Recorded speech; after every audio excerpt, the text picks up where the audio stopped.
Halo Coach Andri, selamat malam. Coach Selamat Dok malam. Jeffrey, selamat malam.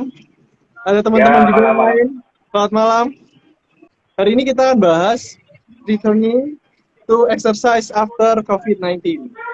Nah, gimana pembahasan kali ini mengenai seputar pasca COVID, bagaimana step-step latihannya dan apa saja yang kita perlu perhatikan ketika setelah pasca COVID tersebut.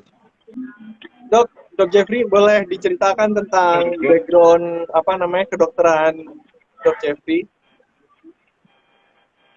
Ya, saya kan lagi ngambil sekolah dokter spesialis ya. Jadi saya ngambil sekolah spesialis di bidang ilmu penyakit dalam.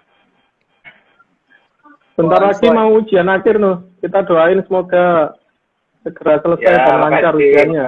makasih. amin. Semoga lancar, Dok. Amin. Berarti Dok Jeffrey juga menangani pasien-pasien COVID juga di rumah sakit, Dok? Ya, masih menangani. Masih menangani? Masih ramai Ya, kan rumah masih. sakit saat ini, Dok? Ya, kalau pasien di rumah sakit masih ada ya. Tapi kalau misalnya kita mau bandingkan sama waktu yang sebulan yang lalu itu, ya relatif ini ya lebih sedikit. Oke, kita masuk ke pertanyaan intinya ya, Dok ya. Tapi Oke. kayaknya awal-awal mungkin aku mau buka dengan infeksi COVID-19 ini ada berapa macam? Pada prinsipnya variannya banyak ya, ada yang alpha, beta, kappa, dan tadi ini kan delta yang sudah melebihi booming-boomingnya yang sangat infeksius, kemudian bisa menyebabkan kematian seperti itu. Tapi pada prinsipnya apapun variannya, ya namanya COVID ya kita tetap harus waspada. Ini kan kemarin sempat banget, rata banget ya dok ya. Bahkan teman-teman pun juga banyak banget yang kena. Mungkin Coach Andri juga sempat kena juga, sempat terpapar juga. Kira-kira dok, Iya. apa saja sih yang harus kita perhatikan dan kita lakukan ketika kita mengalami atau terinfeksi COVID-19 tersebut? Jadi gini, apa yang pasti kita nggak boleh stres itu ya pertama. Jadi harus happy ya. Karena apa? Kalau kita happy kan sistem imun kita kan tinggi nih. Nah kalau sistem imunnya tinggi, COVID-nya cepat sembuh. Nah seperti itu. Jadi kita harus melakukan aktivitas-aktivitas yang bikin kita happy. Itu yang pertama. Happy. Yang kedua, ya yang penting harus happy dulu. Jadi supaya nggak stres ya. Oke. Terus habis gitu multivitamin itu perlu dikonsumsi ya. Terus habis itu katakanlah kita mungkin berobat secara online atau mungkin kita ke poliklinik lalu kita dikasihkan dokter obat, ya itu kita minum secara teratur dan sesuai dengan anjurannya. Itu yang kedua.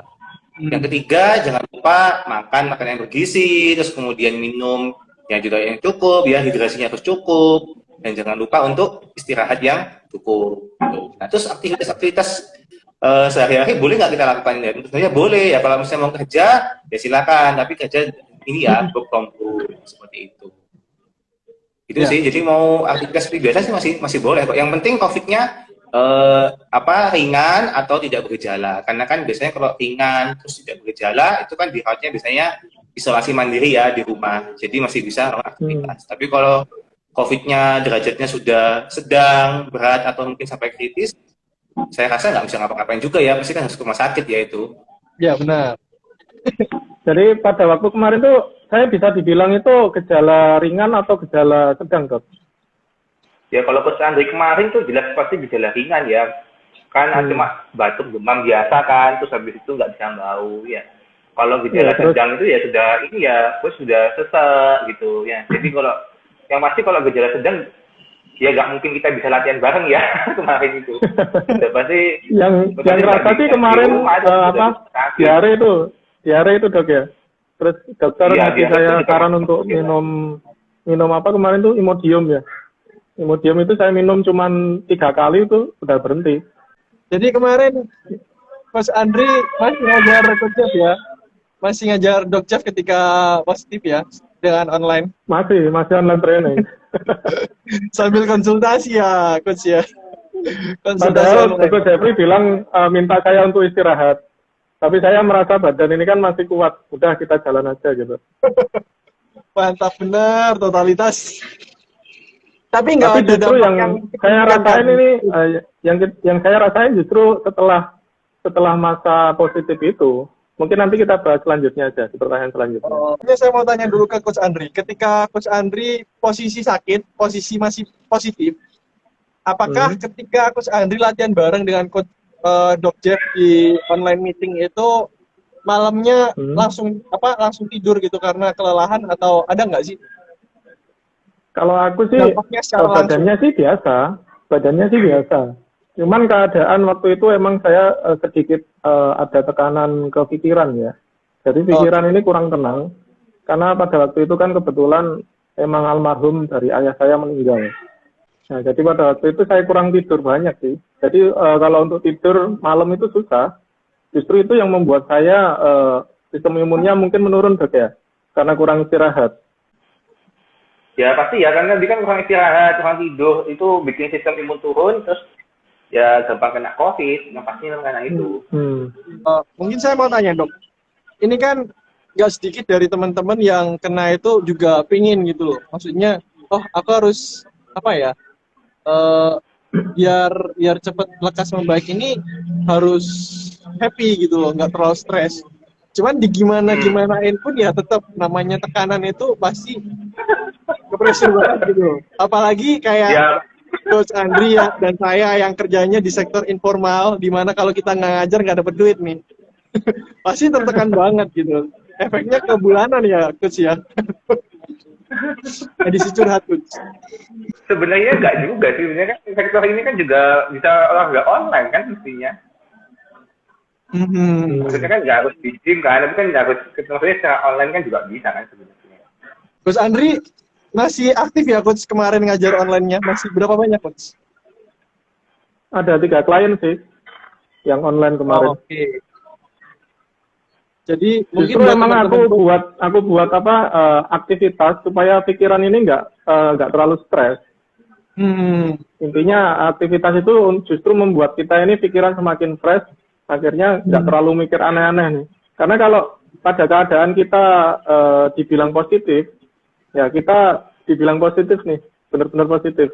Pikiran kita ini udah beda. Iya benar.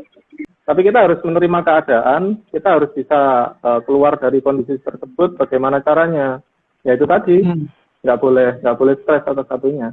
Cuman mungkin dari Dok Jeffrey atau Coach Andri ada tambahan mungkin selama COVID ini masih boleh nggak sih kita olahraga, dan olahraga macam apa yang mesti kita lakukan? Ya, jadi gini, pada prinsipnya apakah boleh olahraga atau tidak, jawabannya adalah sangat boleh ya. Bahkan itu olahraga itu disarankan sama WHO ya, jadi Badan Kesehatan Dunia itu pun juga menyarankan bahwa pasien-pasien COVID itu harus aktif secara fisik, dan hal ini olahraga seperti itu. Tapi itu ada syarat dan ketentuannya sebenarnya. Jadi tidak semua pasien COVID itu boleh berolahraga. Jadi pasien-pasien COVID yang seperti apa yang boleh berolahraga? Pasien-pasien COVID yang bergejala, itu pertama. Lalu yang kedua, pasien-pasien COVID dengan gejala ringan. Nah, maksudnya gejala ringan itu seperti apa? Ya seperti Coach kemarin itu, ya demamnya ya biasa, kemudian batuk pilek biasa, terus paling ya badan meriang, terus palingnya juga ya nggak bisa bau. Tapi kalau sudah COVID-nya derajat sedang, berat, sampai kritis, itu sudah nggak mungkin olahraga kan, itu pasti sudah dirawat di rumah sakit seperti itu. Memang harus rest ya kalau udah sedang ke atas ya Coach ya. Betul. Jadi itu harus istirahat. Kalau sudah sedang ke atas itu sudah tidak boleh olahraga sama sekali. Itu bisa memperparah COVID-nya. Tapi kalau kita COVID ringan atau tidak bergejala dengan kita berolahraga, justru itu meningkatkan sistem imun kita meningkat, COVID-nya cepat sembuh, cepat hilang lah. Coach Andri, kira-kira olahraga seperti apa yang tepat ketika kita di masa pandemi ini? Mungkin Coach Andri ada, sebagai coach mungkin pasti ada saran ya, karena aku yakin beberapa member juga ada yang kena juga dan ditangani langsung sama Coach Andri. Monggo Coach. Ya, seperti yang disaranin dari Dr. Jeffrey tadi kan sudah ada juga beberapa jurnal yang menyebutkan memang dengan olahraga ringan, intensitas ringan sampai sedang itu justru akan meningkatkan sistem imun tubuh kita kan. Nah, cuman kan kita harus tahu kondisi dari si klien tersebut. Memang beberapa sejak awal pandemi kemarin aku sering pegang beberapa klien yang lagi positif sih. Nah, keadaannya berbeda-beda. Ada yang dia emang gejala ringan, ada gejala sedang. Nah, kalau yang ringan kita cek dulu nih, apalagi mereka kan punya heart rate detector juga kan. Nah, dari situ kita cek heart rate-nya mereka seperti apa. Terus kemudian exercise-nya seperti apa. Tidaknya melatih yang pertama itu pernapasan. Kalau saya kemarin. Saya praktekkan juga sih. Saya praktekkan juga pernapasan juga karena pengaruhnya kan ke jantung paru, Dok ya. Kinerja dari jantung paru itu hubungannya kan ke nafas. Nah, kalau kita bisa bernafas dengan istilahnya efisien, menggunakan diafragma atau nafas perut ya istilahnya, itu akan membantu sekali. Nah, kalau saya kemarin olahraga selain pernafasan itu juga macam kayak stretching, dynamic stretching gitu. Jadi dengan dynamic gini-gini saja, ambil jalan di sekitar pukul 10, itu kan kita kena vitamin B. Jadi saya lepas baju nih, Dok. Lepas baju, sambil stretching, sambil kena matahari. Nah, itu ke badan benernya enak banget, seger gitu loh. Tapi setelah itu agak siang atau sore, badan mulai loyo lagi. Jadi pada waktu kita isoman itu sebenarnya sangat mendambakan pukul 10 dan jam 3 sore. Karena saya lakukan 2 kali. Jadi jam 10 itu stretching, sambil manas, nggak pakai baju. Kalau sorenya jam 3 itu saya cuma berjemur aja sih. Jadi ke badan tuh enak. Nah, beda lagi kalau yang punya gejala sedang, yang kemarin klien online juga, itu harus benar-benar kita pantau heart rate-nya. Jadi sedikit intensitasnya naik dikit aja, dia udah mulai tinggi, cepat naiknya. Dan kerasa agak gegek. Nah, itu kita harus benar-benar tahu kondisinya dia seperti apa. Nah, intinya olahraga ringan aja, nggak boleh intensitas tinggi. Seperti itu sih, Coach. Coach, ini yang lagi banyak banget terjadi di kalangan teman-teman. Jadi banyak banget teman-teman coach yang positif, dan lucunya teman-teman coach ini sembuhnya lebih lama gitu loh, Coach. Coach Andri kemarin juga lebih lama, terus teman-teman saya juga yang beberapa fitness juga sembuhnya juga lebih lama. Teman-teman atlet yang olahraga juga sembuhnya juga lebih lama gitu. Ini kenapa Coach kok bisa terjadi hal seperti itu? Dok Jeff mungkin bisa jelasin? Ya, oke. Ini yang dimaksud sembuhnya lama itu apa ya? Maksudnya PCR-nya masih positif atau gejalanya masih ada? Oh iya. Jadi ketika kita melakukan swab kembali itu kita posisinya masih negatif gitu. Masih positif dan itu sudah lebih dari 16 hari atau lebih dari 14 hari. Tapi posisinya masih positif ketika kita swab ulang. Iya, oke, paham. Jadi gini, jadi patokan COVID sembuh atau tidak itu sebenarnya bukan dari hasil swab ya sebenarnya. Jadi dari pihak organisasi profesi pun, jadi perkumpulan dokter-dokter bisa penyakit dalam, penyakit paru dan sebagainya. Jadi dari organisasi profesi itu sudah tidak lagi menyarankan untuk ini kita bicara untuk COVID yang tidak bergejala dengan gejala ringan ya. Jadi kalau tidak bergejala ringan dengan yang derajat sedang itu swab cuma dilakukan cukup sekali. Jadi swab itu cuma cukup dilakukan untuk menegakkan diagnosis. Jadi tidak digunakan lagi untuk follow up. Jadi katakanlah sudah isolasi mandiri 2 minggu, terus kita kita penasaran ini kita sudah sembuh atau belum kita swab. Jadi sudah tidak disarankan lagi. Kenapa? Karena sembuh tidaknya seorang pasien itu tidak tergantung dari hasil swab-nya seperti itu. Jadi katakanlah pasien itu sudah isolasi mandiri 14 hari, sudah tidak ada gejala, sudah fit lah, kondisi sudah fit, sudah seperti dulu lagi, sudah seperti pada saat sebelum kena COVID tetapi hasilnya masih positif, itu sudah dinyatakan sebagai sembuh gitu.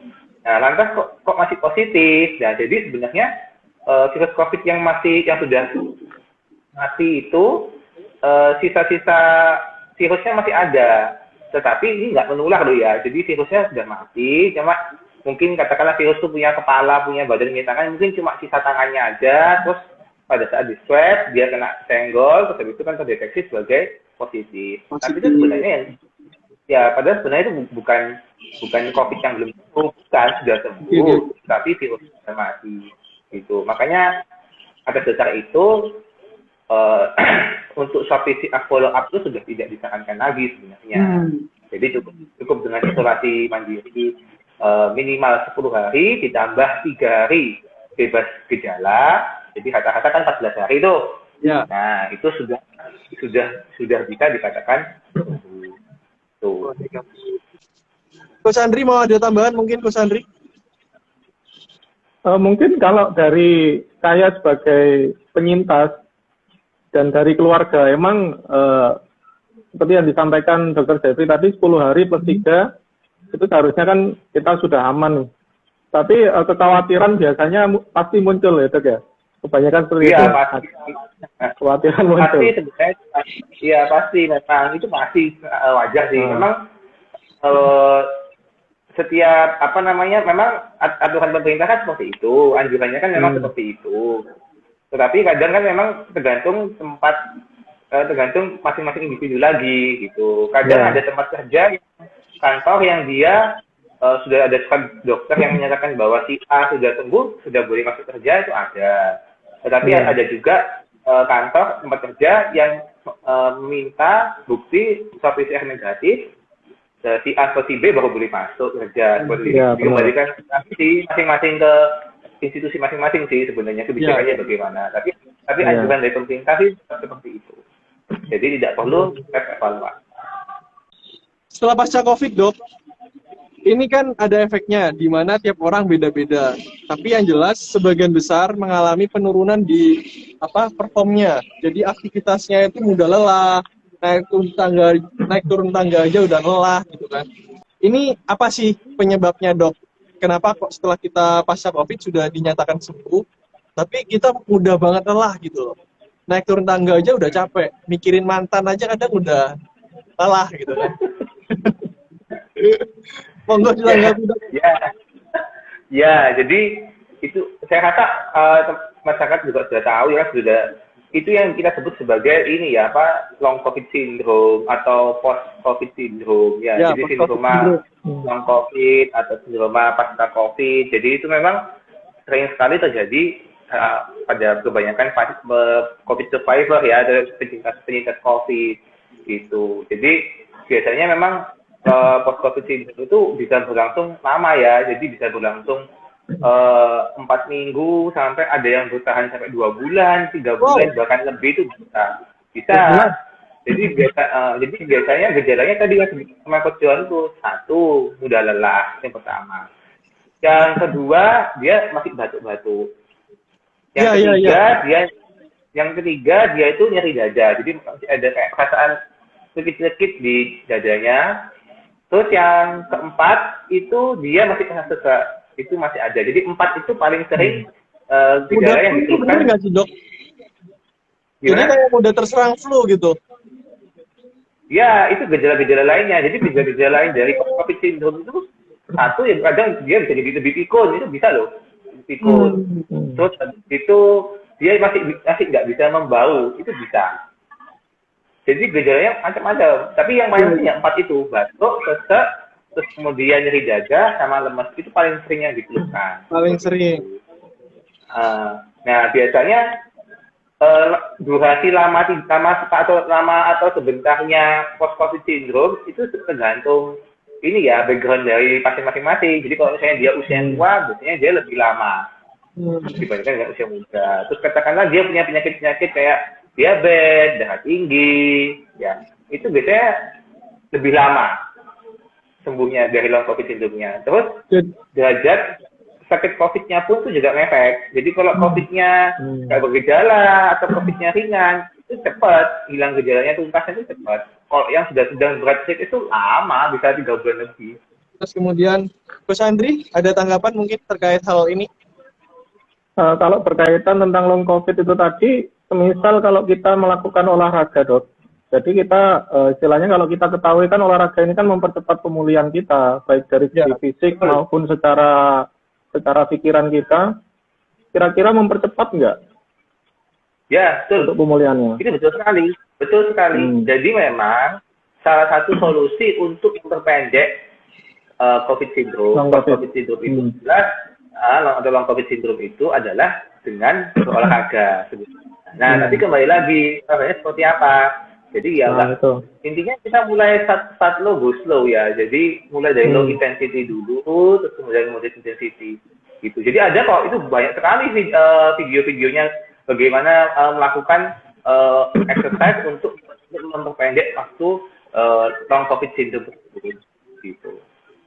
Kalau saya boleh saran sih dari pengalaman saya, jadi saya pada waktu masih positif itu kan olahraga seperti tadi stretching, dynamic stretching.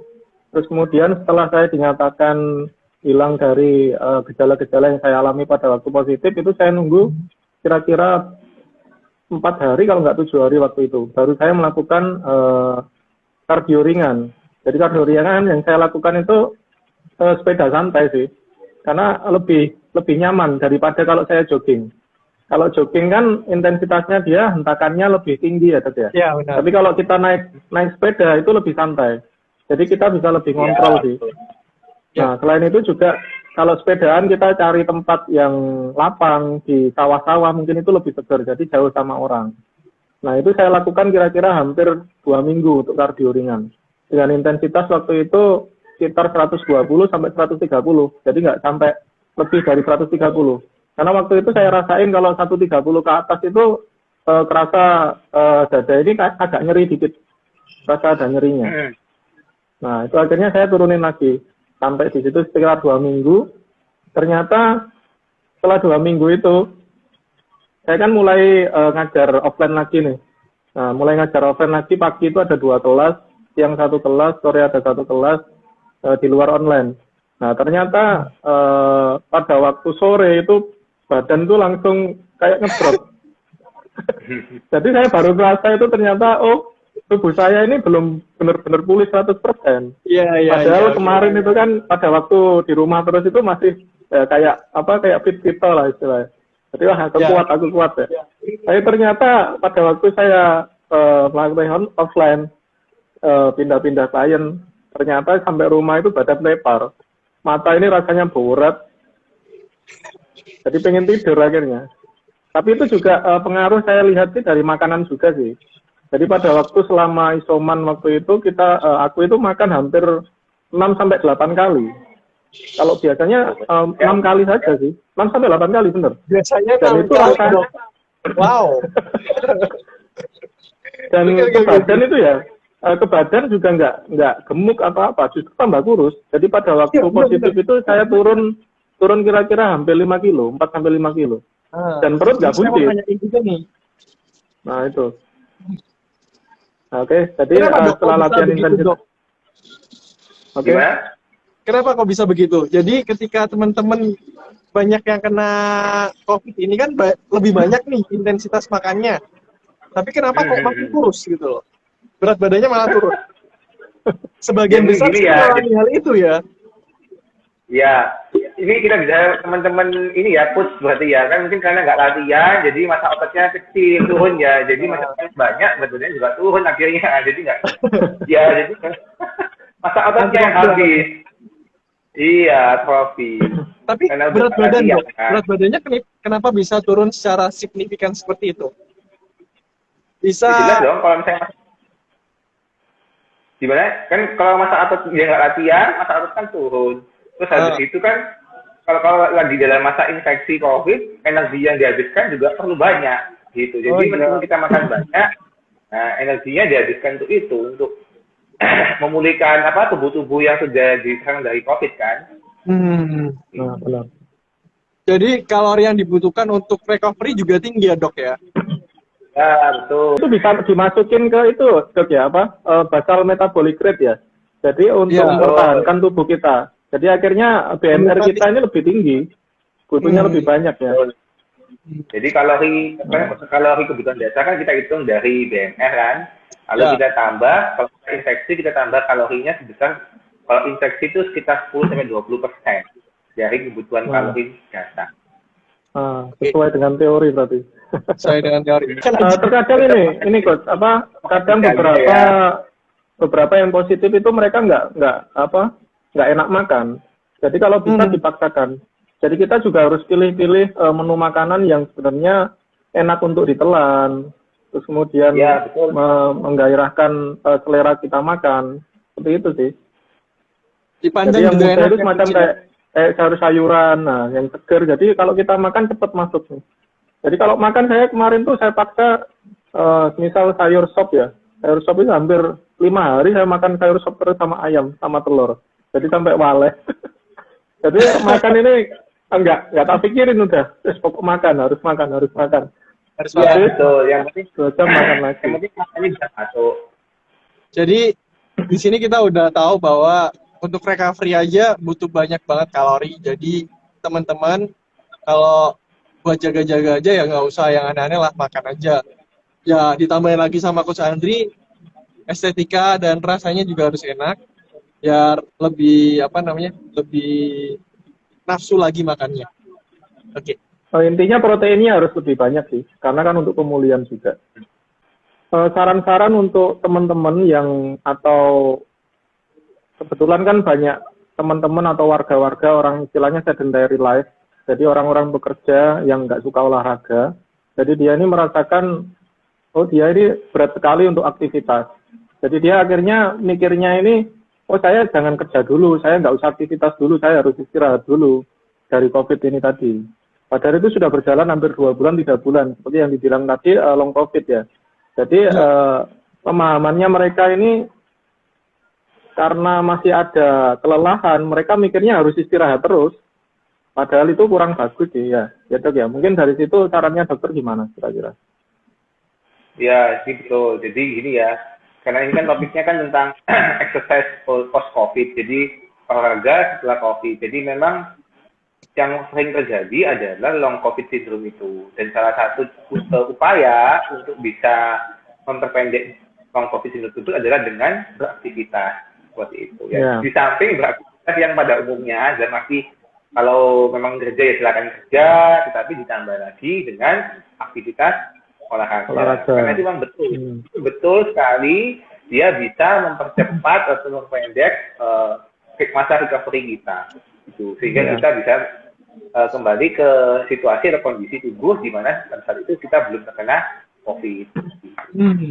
Ada beberapa kemarin tuh disebutin di beberapa jurnal beberapa atlet mereka yang mempunyai intensitas tinggi, istilahnya olahraga intensitas tinggi itu kan mereka pasti berbahaya Coach ya. Dok ya? Apalagi hubungannya dengan di otot jantung. Kalau ada kerusakan otot jantung itu apa namanya Dok? Oh, itu ini ya, peradangan pada otot jantung. Kita sebut sebagai ini ya, myokarditis. Ya, benar, myokarditis. Nah, itu kita untuk ngeceknya kita harus melakukan apa, Dok? Jadi gini. Jadi sebenarnya angka kejadian myokarditis karena COVID itu sekitar 200%. Jadi, cuma ya tetap harus kita waspadai seperti itu. Nah, kapan kita tahu bahwa ini suatu myokarditis atau tidak? Nah, gejala yang paling sering, yang paling sering muncul pada myokarditis adalah nyeri dada. Gitu ya. Jadi kalau ada keluhan nyeri dada, rasa ampak di tengah sini, ya terus disertai dengan demam, gitu ya, atau mungkin disertai dengan jantungnya deg-degan, ya ratapan seperti itu, ya, kayak merasa badan nggak enak. Nah, itu kita patut curiga bahwa ini suatu myokarditis, sebenarnya seperti itu, gitu ya. Nah, memang kalau kita cuma tanya-tanya terus cuma lihat kasat mata gitu ya kita nggak bisa tahu ini myokarditis ya. Jadi harus fokus pemeriksaan tambahan seperti itu, yang mulai dari rekam jantung, terus USG jantung atau mungkin pemeriksaan darah itu memang perlu kita lakukan seperti itu. Jadi memang pada dasarnya pasien-pasien COVID yang derajat sedang, berat atau kritis itu justru yang lebih sering atau mungkin bisa terjadi komplikasi seperti myokarditis tersebut gitu ya. Jadi yang gejalanya berat itu yang mungkin bisa terjadi. Tapi ya seperti yang saya bilang ya, nggak terlalu kita kurang lebih 1% gitu.